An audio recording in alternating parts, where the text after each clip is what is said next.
सूर्यका अरू पनि नाम छन्, भास्कर, रवि, दिवाकर, प्रभाकर। अत्यन्त तेजस्वी र अग्निमय ग्रह हो सूर्य एउटा, र कुण्डलीमा पिताको प्रतीक भनिएको छ।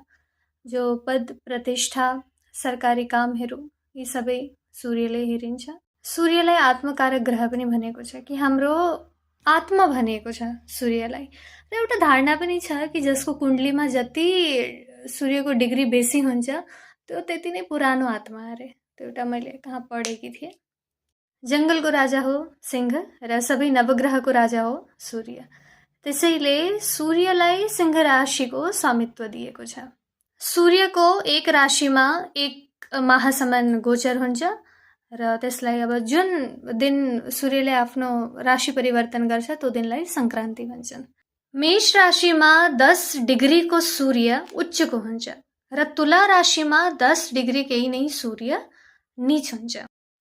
व्यक्तिको कुण्डलीमा सूर्य शुभ छ भने व्यक्ति आत्मविश्वासी हुन्छ, प्रतिष्ठा प्राप्त गर्छ, समाजमा मान सम्मान प्राप्त गर्छ, सरकारी पद प्राप्त गर्छ त्यसले। र अशुभ छ भने पितासित मतभेद लागिराख्छ, पितासित राम्रो पट्दैन त्यो व्यक्तिको, र अहङ्कार, सरकारी झन्झटहरूमा त्यो व्यक्ति फस्न सक्छ यदि सूर्य अशुभ छ भने। पूर्व दिशाको स्वामी हो, किनकि अब पूर्वदेखि नै उदय हुन्छ, सबैलाई थाहा छ यो कुरो। शरीरमा हृदय, हड्डी र नेत्रको प्रतिनिधित्व गर्छ। आँखा बिग्रिएका छन् या हड्डी कमजोर छन् त सूर्यले थाहा हुन्छ।